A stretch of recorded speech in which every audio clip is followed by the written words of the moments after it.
Robbie and myself to work on this infamous stage here today in Cambridge Theatre, and I'm looking forward to performing our showcase to you. It will include monologues and scene changes from modern and classical works. I'd like to congratulate all of the actors backstage who worked so hard and have so much incredible talent. And I'd also like to thank and acknowledge Robbie, my fellow artistic director on this endeavour. He's been endlessly helpful. So sit back, enjoy, and thank you for coming. Hello, my name is Katie, and today me and Georgia will be performing a scene from The Importance of Being Earnest by Oscar Wilde. In this scene, Gwendolyn and Cecily meet for the first time. Pray let me introduce myself. My name is Cecily Cardew. Cecily Cardew? What a sweet name. I can tell we are going to be great friends. I like you already, more than I can say, and my first impressions of people are never wrong. How lovely of you to like me when we've known each other for such a comparatively short time. Pray sit. I may call you Cecily, may I not? With pleasure. And you will always call me Gwendolyn, won't you? If you please. Then that is all quite settled, is it not? I hope so. Cecily, now might be a good time for my mentioning who I am.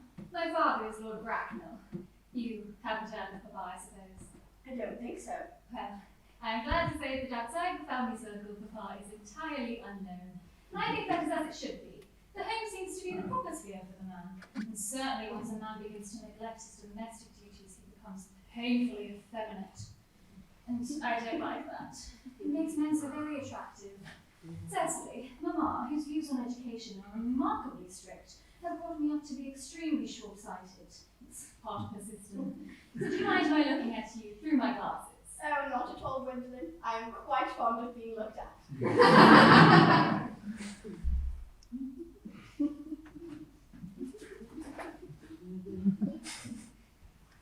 You're here on a short visit, I suppose?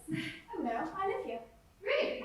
Your mother, no doubt, is a relative of advanced years resides here also? No, I have no mother, nor any family for that matter. Indeed. Yes, my guardian, with the assistance of Miss Grissom, has the arduous task of taking care of me. Your guardian? Yes, I am Mr. Worthingswood. Oh, it is strange he never mentioned to me he had a ward. How secretive of him. He knows how interesting hourly. Cecily, I am upset to say that this news does fill me with feelings of unmixed delight. I mean, I am very fond of you. I've watched you ever since I've known you, but I am bound to state that now that I know you are Mr. Worthing's ward, I can't help expressing that you were just a little older than you seem, and not quite so alluring in appearance. In fact, if I may speak candidly... Oh, pray do. I think when one has something unpleasant to say, one should always be quite candid.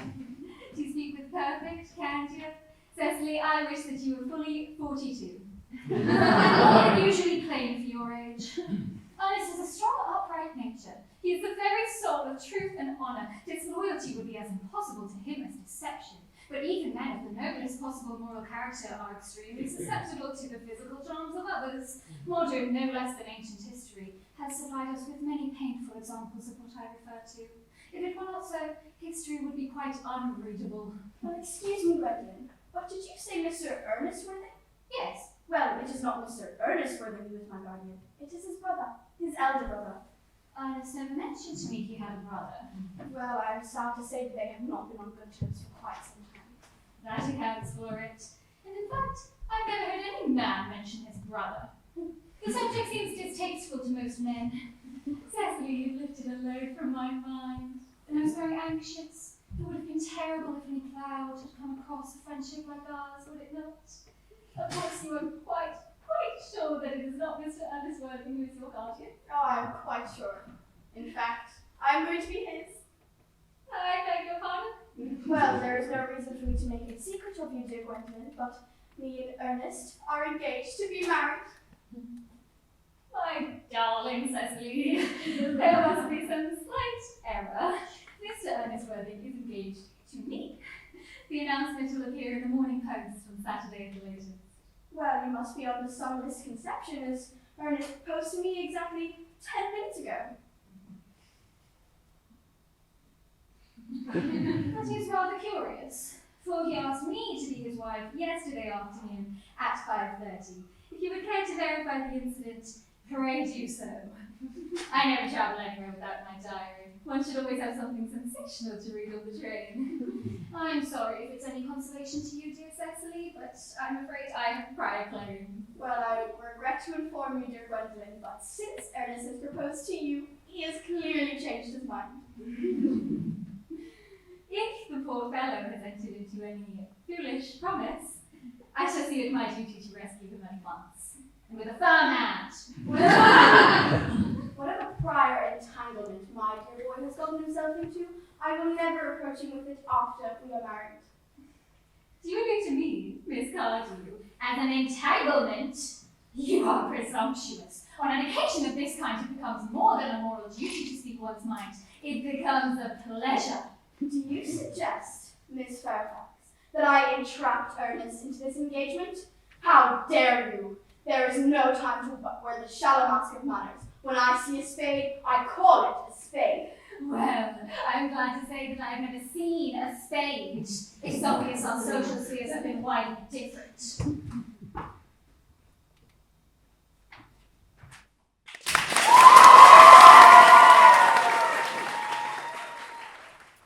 Hi, my name is Nessa O'Leary, and today I'll be performing a monologue from the play Unbearable Hotness by Gabriel Davis.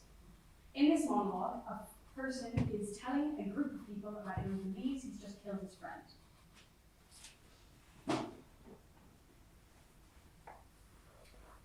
We just fucking killed Chuck. I think. I mean, he's not moving, and I don't think he's breathing. Look, there I was, up on the roof with Marissa, talking, laughing, having a great time. I tell her I loved Sandra Bullock. I tell her I loved Hope Floats, and I don't know if those would be the magic words. Suddenly, her clothes are off, and we're loosely ruching or something. And they're biting and touching and kissing, and all of a sudden, someone starts pounding on me, just like beating on me, and growling. Yeah, growling. So I turn, and there's Chuck. And I'm like, what's the problem? And he's like, the problem is, dude, you're with my girlfriend.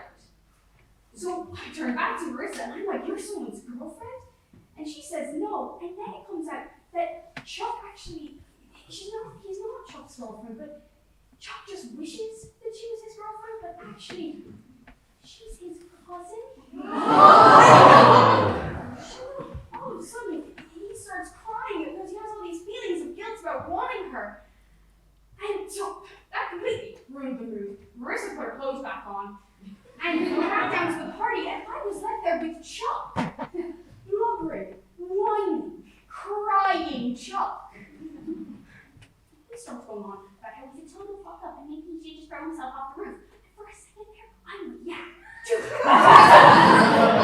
But I don't say that. Instead, I say, you're gonna get a girl, but just maybe not your cousin. I give him a nice, friendly pat on the back. Like a nice, manly slap on the back. And I mean, he looked heavy. Who do we go flying?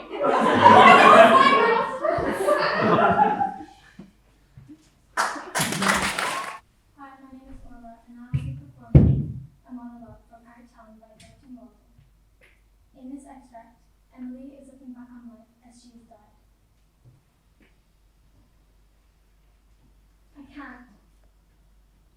can't go on. It goes so fast. We don't have time to look at one another. All that was going on in life and we never noticed. Take me back, up the hill, to my grave. But first, wait. One more look. Goodbye. Goodbye, world. Goodbye, Grover's Corners, Mama, and Papa. Goodbye to clocks ticking, and Mama's sunflowers, and food, and coffee, and new ironed dresses, and sleeping, and waking up. Oh, Earth, you're too wonderful for anyone to realize. any human beings realize life while they live it? Every minute.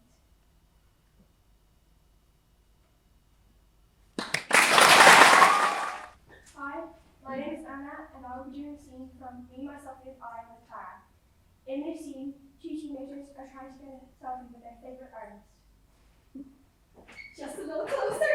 This is so wrong on so many levels. People do it all the time. Ew. Just a few more steps. We're stalking a famous person. How has nobody said anything? We are blending. People are too busy enjoying their lobster or steak or whatever that I skipped the waiter Lincoln. I saw it. It was all I had. He said he was going to be making a tableside Caesar for 4 minutes and 15 seconds. Then he looked down and saw us and said he was going to have us thrown in a dumpster. And you know what? And he also said he was going to call the police. So not the dumpster then. After the dumpster, we are kind of stalking. Why did I control? Because you know that Stella Trainer is my life, and with you being my best friend and all. Oh, I'm your best friend. Like who else would? Amber. She getting rug burns on her knees, helping me achieve that one moment of bliss when I get a selfie with Stella. No. Okay, so we have 4 minutes and 15 seconds before the waiter. I heard someone call him Robert. Before Robert has us thrown in the dumpster and calls the cops. We're like 3 now, or 2.5. Oh my god, They just got her credit card. she's signing. Her friend's getting up. It's okay. There's only one route from her table to the door. We'll cut them off. Like 20 feet. We can totally crawl 20 feet. Yes, we can. What's wrong with that woman over there? What woman? The one who's all. That is so weird. This is a knife establishment. I think she's joking. The waiter in the corner sees her. He'll help her. Okay, she's definitely joking, and he's getting Stella's code. This can't be happening. Oh, yeah, I just thought we could cross the Y. Fine. How fast can you take her? Man, I know this looks weird, but I'm going to save you. Her music was my life. I'll never be that close again. I just wanted one picture. The lady's gonna live. I'm gonna die. You still have the music, right?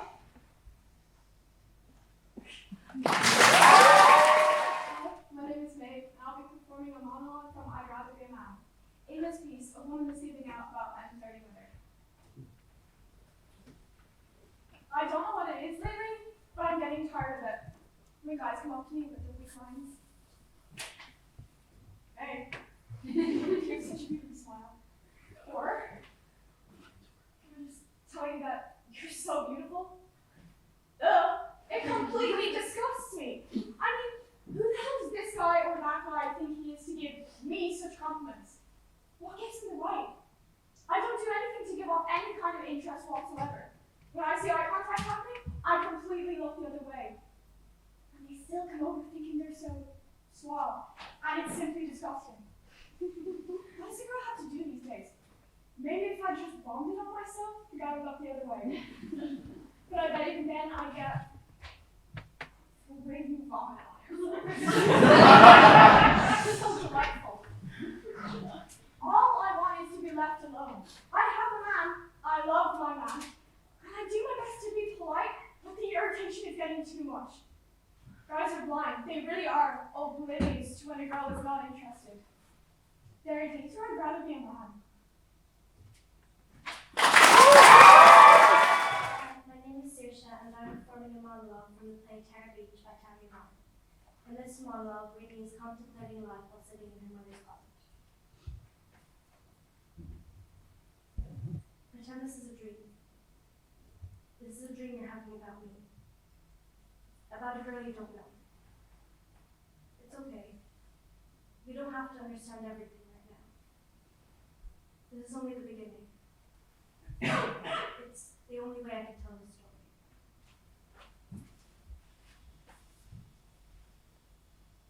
It is July 12th, 1977. It's hot, and I'm sitting in my mother's closet, where she keeps old things. Winter clothes are jam-packed in here, boxes and boxes of stuff. Memories. Pictures, drawings, and homemade cards, like the little soap fish my sister made with brownies. My parents' wedding pictures, all of our baby pictures, every school picture since kindergarten. The little red construction paper Valentine's Day hearts and white doilies. Stuff like that. You stay forever. there is a ladder in here too, if we want to get out. Like if there was a fire, we can escape onto the roof. We can jump roof to roof to roof until we got to safety. Or in fact, Galway, whichever came first. Except there's not always enough warning before things catch on fire. Reaching through scratchy coats and polyester pantsuits, I find the ladder, yank it open, and climb hand over hand, pulling myself up out of quicksand to get to the top. Then, both hands flat against the ceiling, push as hard as I can to open it. Down there, in the house, it's like you're trapped in the A train, in the tunnel, under the river. And it's 150 degrees with no air. My father doesn't believe in air conditioning.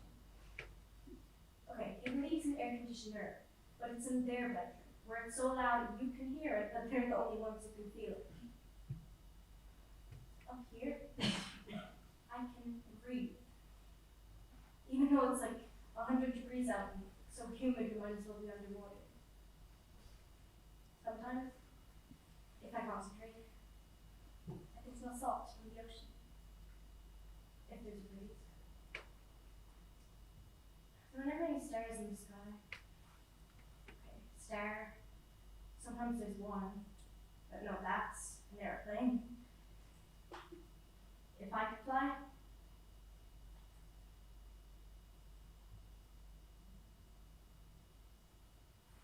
I'd be gone.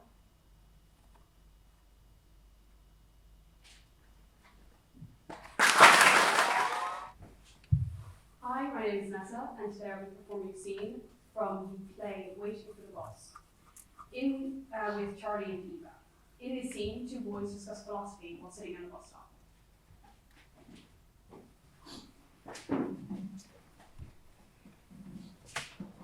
So, Descartes knew, absolutely, that he existed. But philosophers like G.E. Moore point out that Descartes was basically saying that no one can know the existence of anything but themselves. And who was no one if not other people. So other people, Ryan, do you think they'll have gluten-free food at the carnival? what? The carnival this weekend, do you think they'll have gluten-free food? Okay, you're sneaking suspicion that you just weren't listening to me. Come on, this is serious. Do you think they'll have a gluten-free food truck? Or a food stand? Something. Why? You're not allergic to gluten. Well, no. I didn't even know you were going to the carnival. You going with a friend that's allergic to gluten? No, not a friend. Oh my god, you could date. No, Oh I don't. my god, I'm crying! It grew up so fast. I don't have a date. Okay, well then, you want a date. Can't imagine you're expressing this much concern for gluten-free enthusiasts in the tri-state area. Who is it? Forget I asked. No, not gonna do that. Leo, Oh, come on, throw me a bone here. Get such little gossip on account of being a pariah. you are not a pariah. Oh, you're sweet. There's a gal. Please, Leo. Or guy. Well, he's blind and all. It's a girl. What did that be? This conversation is over. No, I'm gonna find out who your mysterious celiac crush is. Like Sherlock Holmes. Nothing gets by me. Well, you are in no way like Sherlock Holmes. I am too. I observe, I reflect, and I deduce. Razor sharp precision. Leo, the fly's open. Thank you. Okay, fine. You don't want to tell me. Let's get back to philosophy. I believe we're discussing more. And I believe I wish to discuss less. Hey guys, did you guys finish that history project? I'm like halfway done. I still have to make a PowerPoint on Julius Caesar and his accomplishments. What are his accomplishments? Maybe less than halfway. I don't know anything about my guy. I haven't even started. With the damper on the pity party, I said I was already done. Yeah. Oh, lucky. What has nothing to do with us? You were born with a good work ethic.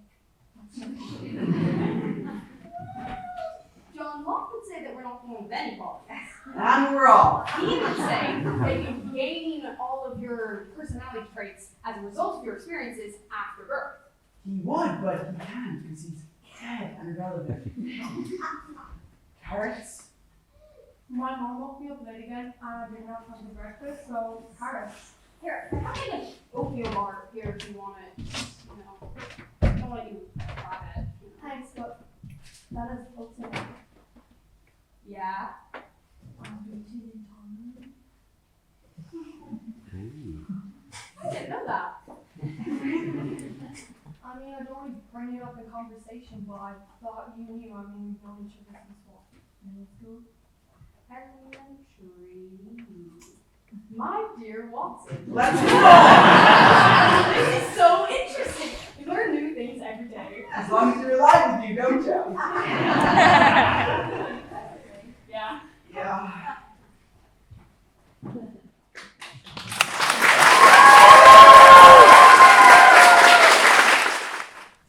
Hi, my name is Georgia. Today I'll be doing a piece from Educating Rita by Willie Russell. In this piece, Rita is trying to discover her position in society. I don't want to be delightful or charming and funny. What's funny? I don't want to be funny. I want to talk seriously with the rest of you.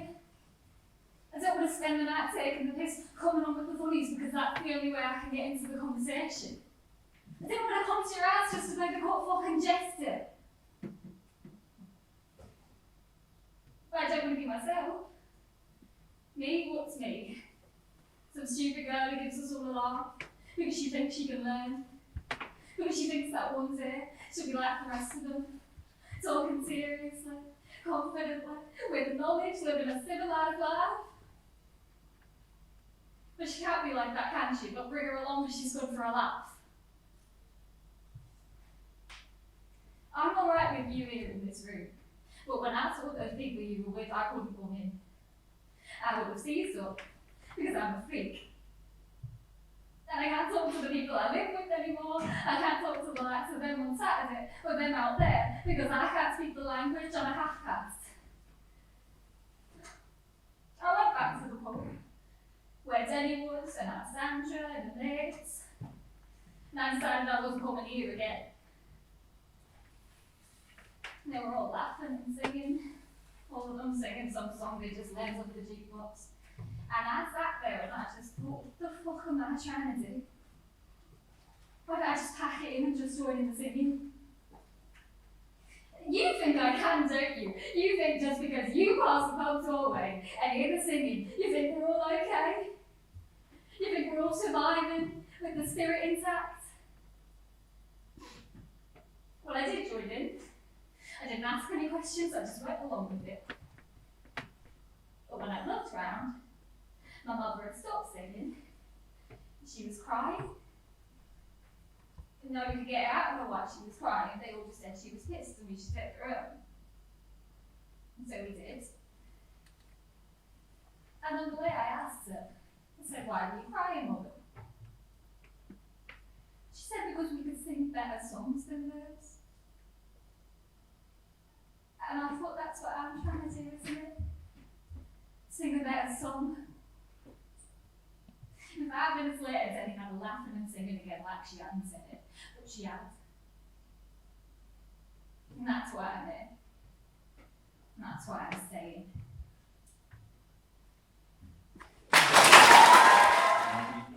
Katie and I will be doing a scene from Little Women by Louisa May Alcott. In this scene, Laurie is expressing his feelings to Will. Meg married, Amy off to Europe. Now you're graduated, you'll be off on some long holiday. It's not good. Like Beth, I'm angry and restless. We don't have to stay here, Joe. Why should you run off and join a pirate ship?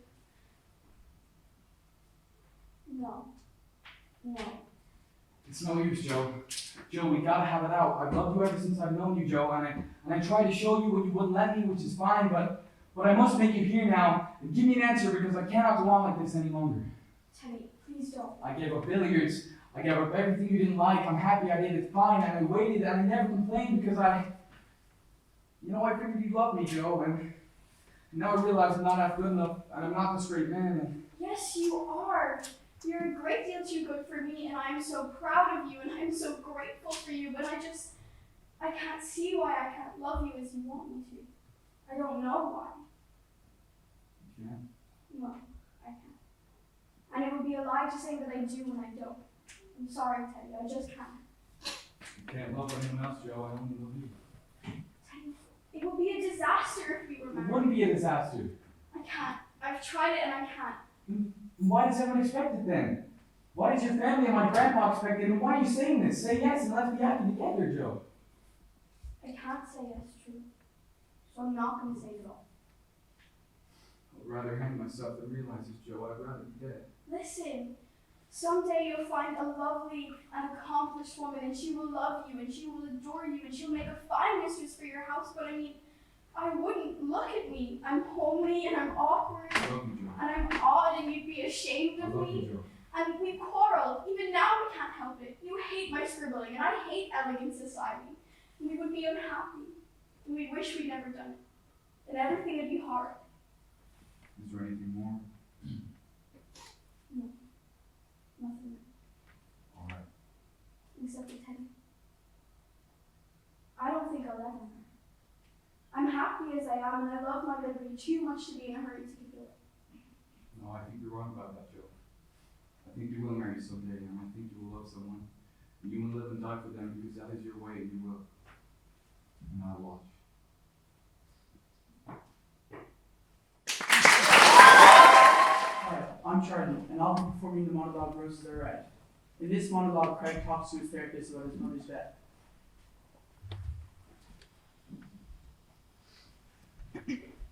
You understand? You understand me? You don't understand. You think just because you have a PhD and a framed certificate on the wall that you magically know what I'm feeling? What a load of crap. You're just doing your job, making your money. You probably never cared about anything in your life. Well, I do!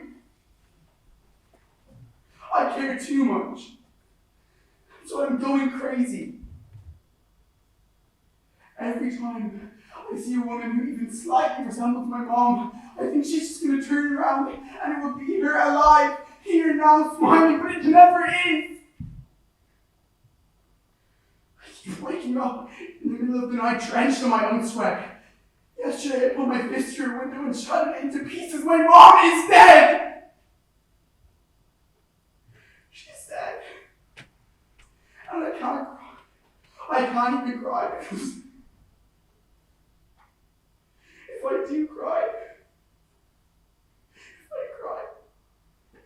I really have to accept that she's gone. I can't let my mom be gone. Please, you have to understand.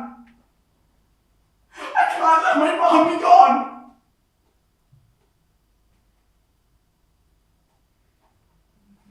Hi, my name is Jamie Compton, and today I'm doing a piece from First Bueller. This scene is about First Bueller talking about his life. The key to faking out the parents is the glam he has. It's a good non-specific symptom. A lot of people will tell you that the phony fever is a deadlock. But if you have a nervous mother, you'll end up in the doctor's office, which is worse than school. What you do is, you fake a stomach cramp, and when you're bending down, moaning and wailing constantly, you lick your palms.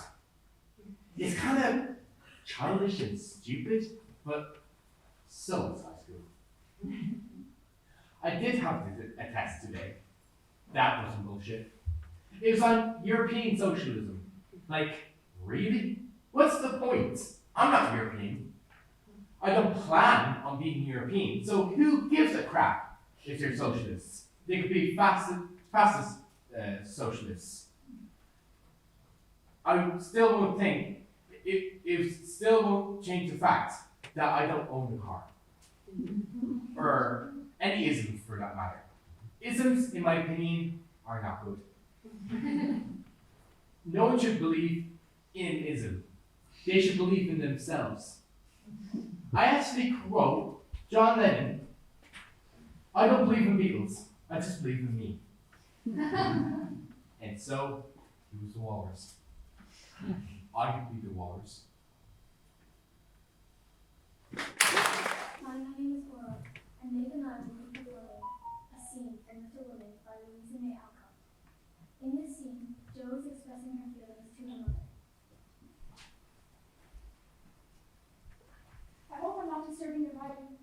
I don't do that. I didn't save her. You are much too lonely here, Jo. Wouldn't you like to go back to New York? What about your friend? Friedrich, is that his name?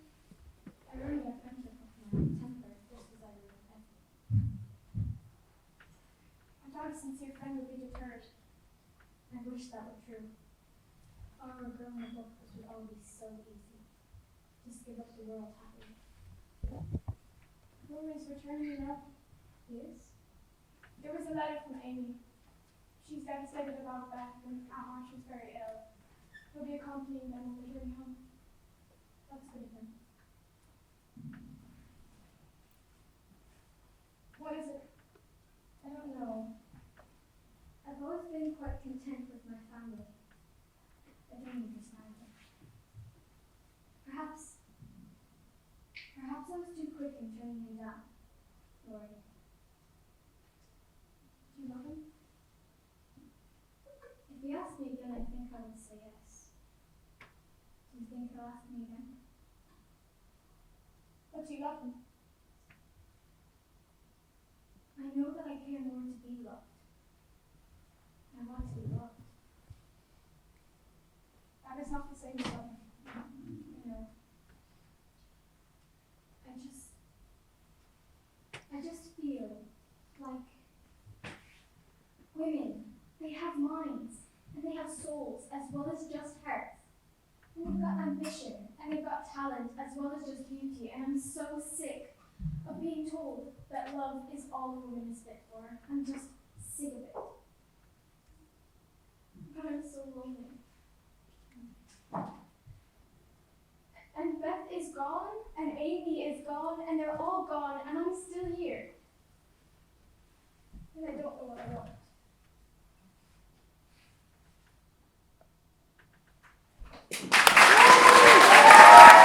My name is Amy.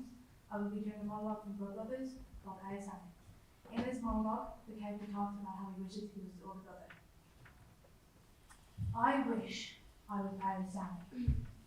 Ayasami's nearly 10. He's got 2 worms and a catapult, and he's built a movie down there. But I'm not allowed to go there. I have to stay near the gate because my ma says I'm only 7. But I'm not. I'm nearly 8. I sometimes hate Ayasami. He broke my trichylia. Now the wheels are missing and the top broke off and the bleeding thing won't go. He said when he took it was just like that. But it wasn't. It went dead straight. But you can't say nothing when you think you're 7. But you're not. You're nearly 8. I wish I was Ayasami. You want to see him spit straight in the eye from 20 eggs. And every time it hits, he's allowed to play with matches and he goes to bed dead late. But I have to go at 7. Even though I'm nearly 8. You know Ayasami? You know what he does? He draws nudie women in the baths when he goes swimming. But I'm not allowed in the baths. Because my man says I might drown. Because I'm only 7. But I'm not. I'm nearly 8. You know Ayasami? You know what he sometimes does? He reads straight through the letterbox that I have next door to us. I tried to do it one night, but I had to stand on the plate because I couldn't reach it. But I will, by the time I'm 8. Hi, my name is Sophie, and today I will be performing a monologue from The Princess Diaries. In this monologue, Mia is accepting her role as Princess of Genovia. Hi, hello, I'm Mia. Oh, it stopped raining? Oh, I'm really no good at speech making. Normally I get so nervous that I faint or run away, or sometimes I even get sick. But you really didn't need to know that. But I'm not, say, afraid anymore. No. My father helped me. Earlier this evening, I had every intention of giving up my claim to the throne. And my mother helped me by telling me that it was okay and supporting me like she has my entire life. But then I wondered how I feel after I became my role as Princess of Genovia. Would I feel relieved, or would I feel sad? And then I realized how many stupid times a day I use the word I. In fact, probably all I ever do is think about myself. And how lame is that? When there's like 7 billion other people on the planet. But then I thought, if I cared about the other 7 million out there instead of just me, then that's probably a much better use of my time. See, if I were Princess of Genovia, then my thoughts and the thoughts of people much smarter than me will be much better heard, and just maybe those thoughts could be turned into actions. So this morning when I woke up, I was beyond Monologues. But now, I choose to be forevermore and Vivian Milner Monologues for Lally, Princess of Genovia. Hi, my name's Lally, and I'll be performing an extract from Little Women with Eggs. In this scene, Laura develops feelings for Amy. Hello, Amy. I want to speak to you. Oh, Amy, I'm so sorry for how I behaved. Please forgive me. Have you been drinking again? Only a little, and it's 4 p.m. You can't be too hard on me. Someone has to be. So when do you begin your next grade book of Irish? Never. What? Why? I'm a failure. Joe is in New York being a writer, and I'm a failure. That's quite the statement to make it empty. Well, Rome took all the brandy out of me, and Paris made me realize I'd never be a genius. I'm giving up all my foolish artistic hopes. Why should you? You have so much talent and energy. Talent isn't genius, and no amount of energy can make it so. I want to be good or nothing. I won't be a commonplace daughter, so I don't attempt to try anymore. What women are allowed to make feel of geniuses anyway? The Brontes? That's it. I think so. And who always declares genius? Well, men, I suppose. They're cutting down the competition. That's a very complicated argument to make me feel better. Do you though? Feel better? I do think that male or female, I'm a middling talent. Middling talent. Then may I ask the last order to be a weenie? Alright. Now that you've given up all your foolish artistic hopes, what do you intend to do with your life? Polish up my other talents and become an ornament to society. Here's where that comes in, I suppose. Don't make I'm fun. not. You're not engaged, I hope. No. But you will be, if you get to that properly on one knee. Yes, most likely. He's rich. Richer than you, even. I understand Queen Society can't get on without money, but it does not all up when you know this goes. I've always known that I should marry rich. Why should I be ashamed of that? There's nothing to be ashamed of. Not to love. Well, I believe we have some power over who we love. It's not just something that happens to a person. I think the poets might disagree. Well, I'm not a poet. I'm just a woman. And as a woman, I have no way to earn income. Not enough to earn a living and support my own family. Even if I had my own money, which I don't, it will go to my husband the minute we're married. If we have kids, they will belong to him. They will be his possession. So don't just sit there and tell me that marriage isn't an economic proposition, because it is. It may not be for you, but it most certainly is for me. That'll be Fred now. How do I look? Do I look alright? You look beautiful. You are beautiful. My name is Saoirse and this is Mick. We're performing a duologue called The Exam by Alison Chaplin. In this scene, they've just finished their maths exam. So glad that's over. Me too. I couldn't sleep last night. Why? I was so worried. Maths is my worst subject. You need to chill. I was revising until midnight. Wow. I don't need revising today before an exam. Why not? That's crazy. My dad says if you don't know by then, you'll never know it. I like to be prepared. I was just watching TV. I couldn't sleep. Then me and Dad had a few turns on the Xbox. I had nightmares and everything. You never know what the question will going to be anyways. I knew it would be a hard exam, so there's no point in stressing about it. But I didn't think it would be that hard. But it's even easier than I thought it would be. What do you mean? You thought it was easy? You thought it was hard? Oh no, what have I done wrong? You might not have done anything wrong, don't stress it. Have I given the wrong answers? I must have answered them all wrong. Don't worry, you might be surprised. It might be okay. I worked so hard, I do not want to have to resit it. I finished early. Did you finish early? No? Mr. Brown must have on my desk for ages. I think he's trying to get me to keep quiet. I wasn't looking at you. His aftershave smelled horrible. I kept reeking up my nose thing to Jack. I was trying to answer question 6. Me and Danny were trying not to laugh. I think I got it right. Those are my working notes anyway. He finished early too. Question 6. What question 6? Yeah, you know, at the back on that last page. I don't. The one with the equations. Did I answer that one? Did you not answer that one? What was it? Equations. Where was it? Back page. You have to turn over after question 5. You know, the one about fractions. Turn over. Yeah. question 5 fractions turned over to question 6. Then there was 7, 8, 9, and 10. All on the back page. 6, 7, 8, 9, and 10 on the back page. I didn't turn over. Oh, Alex. Oh no. No wonder you finished early. Hi, my name is Clara, and today I'll be doing a scene from Legally Blonde by Amanda Brown, along with Ava, Lily, and Anna. In this scene, Elwood is questioning Shelley Wyndham about her father's murder. So, Miss Wyndham, what had you been earlier that day? I got up, got a latte, went to the gym, and came home. And got a girl. What you got in the shower? I believe there was just a bit of issues in the shower. But yes, ma'am. Shelley, have you ever gotten a perm before? Yes. How many would you say? 2 years since I was 12. You do the math. You know, a girl in my sorority, Tracy Marcy, who got a perm once. We all tried to talk her out of it because curls were not good for her. She didn't have the bone structure, but thankfully, that same day she entered the Beta Delta Pi wet t-shirt contest, where she was completely hosed down from head to toe. Objection? What's relevant? Oh, I have a point, I promise. Okay. Yes, ma'am. Shelley, can you tell me why Tracy's curls were removed when she got hosed down? Because they got wet. Exactly. Because isn't it the first cardinal rule of perm maintenance?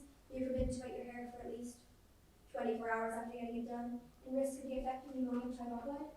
Yes. And as someone like yourself who's had, let's say, 30 perms, be well aware of this rule. And in fact, if you weren't washing your hair, as I suspect you weren't because your curls are still intact, wouldn't you have heard the gunshot? And in fact, you have heard the gunshot, Miss Wyndham. Brooke Wyndham wouldn't have had time to hide the gun before you got downstairs, which would mean you would have to found Brooke Wyndham with the gun in her hand to make your story plausible. She's my age. Did she tell you that? How would you feel if your father married someone your age? You, however, had time to hide the gun, didn't you, Johnny? After you shot your father. I didn't mean to shoot him. I thought it was Brooke coming through the door. Order, order. Oh my God. Hi, my name is Mary, and I will be performing a monologue from the play Haters by Don Zolitis. In this play, Tommy is trying to get more cancer for some of them, so his favorite artist can play in school. So my parents thought it was a really bad idea for me to go to the bank and take out my college savings to buy cancer receptacle. They're like, Tommy, this is a bad idea. You've had a lot of ideas in your life so far, but this is the worst one. You totally fit it. But see, that just told me I was on the right path. But then I had a problem. How was I going to withdraw all that money without a parent? Solution. Dress up a mannequin like my mom, make her a fake ID, wheel her into the bank, wrap her head in gauze like she's a mummy, and say, sorry, my mom can't speak. She just had a major back surgery. But she wants to withdraw all the money in cash. You'll be surprised to learn that this plan did not succeed. They're like, why are you bringing a mannequin here? And I was like, you are very rude. You're insulting my mother. She had a lot of Botox. They're very rude to me. But if you keep at it and visit 6 different bank branches, eventually you will find a bank that gives you $18,000 in cash.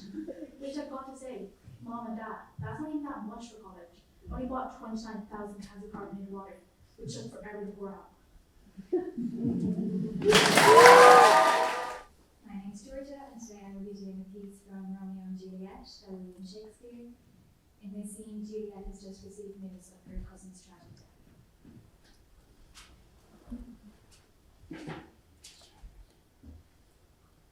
Shall I speak ill of him that is my husband?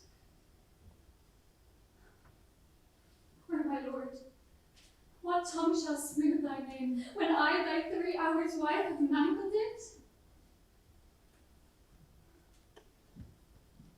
But wherefore, villain, didst thou kill my cousin? That villain cousin would have killed my husband. Back, foolish years, back to your native spring. Your tributary drops belong to woe, which you mistaken offer up to joy. My husband lives, that Tybalt would have slain, and Tybalt's dead, that would have slain my husband. All this is comfort. Wherefore weep I then?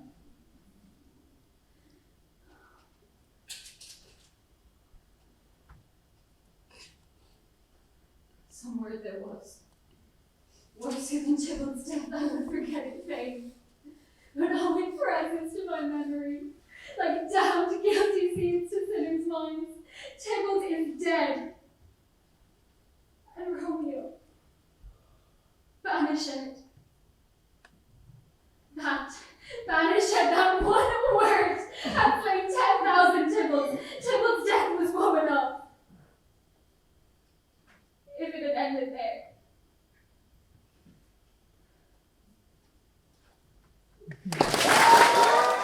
Hi, I'm Charlie, and I'll be performing the monologue, The Breakup Artist. People think I'm the bad guy. Like, I wake up every morning thinking, who can I emotionally devastate before lunch? Well, listen, I'm a service provider. You got a girlfriend you want to break up with, but you're scared she'll throw a mug at you or cry or worse, post about it on TikTok. What do? You call me. I'll show up to your house with flowers or tacos, whatever your vibe is, and I'll say, hey, Brian wishes you well, and thinks you're hot, but he's too emotionally constipated, and he's chosen freedom over therapy. Then I duck, fast. I can come with purses, iced coffees, it's in a flip-flop. A crock, actually, I still got the trademark from it. But I'm not a bad guy. I've saved many people from years of passive-aggressive bunches. See, I'm just a necessary evil, like Wi-Fi or ads or kale.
Hi, my name is Clara, and today I'll be doing a monologue, Little Women. In this scene, Beth is talking to her older sister Jo before her death. You'll tell the others, won't you? I heard that people who love us are often blinded to such things. If they don't see it happen, can you tell them for me? Because I don't want any secrets, and it is always better to repair them. But Meg has a job to comfort her. Lori will comfort Amy. But you stand my mother and father. I don't know how to express myself to anyone but you. I can't even speak out to anyone. But even I shouldn't try to. But Jo, do you feel hope anymore? It won't do any good. It won't help, I'm sure of it. We won't be miserable. But enjoy the times that we've had together while we sit and wait. Because we have had happy times, haven't we, Jo? And I think the tide will go out easily on me if you help me. Hi, I'm Mike Earl, and I'll be doing a piece from Prodigal Son by John Patrick Shannon. In this scene, Jim is confronting his headmaster.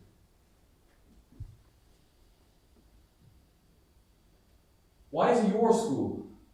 Why am I always in the wrong? Why do I have to listen to you when you have zero to say? Because I'm young? All my life, I've been young, so I never get a turn? This school is lost. If you ask me, you're lost. But everybody talks to me like I'm the one. I should change. Why should I change? I've never even gotten to find out who I am. You want me to change? That's crazy. You tell me I'm bad before I even get to be anything. What the hell is that? Original sin or something? I've read Plato. I read him on a park bench in the Bronx, and let me tell you something. Plato wasn't afraid. Diogenes wasn't afraid. Socrates wasn't afraid of anything. They were men. Why are you the headmaster and I'm the student? You understand? I have to earn your respect, but you don't have to earn mine? What is that? It's you that wants the A before you can start. But when I say the same thing, I'm nuts, right? No, I'm not going to cry. Well, I'm going to find my place in this world. Count on it. And this school has been a miracle for me, but not because of you, because somebody, Mr. Hoffman, finally saw me. Better yet, somebody, a grown person, decided I was good before I was good, and you want to throw me out of that? And you know what I say? I never met your God, and I don't want to. We've come to the end of our show, and I'd just like to say a couple of thank yous. So firstly, I'd like to thank you, the audience, for coming to support us. I think without you, we wouldn't be able to put on this showcase. Secondly, I'd like to thank the staff of the Mick Lally for looking after us today. And lastly, I'd like to thank all of the teenagers for their hard work and dedication over the last number of weeks. And with that, I think we give them one last massive round of applause.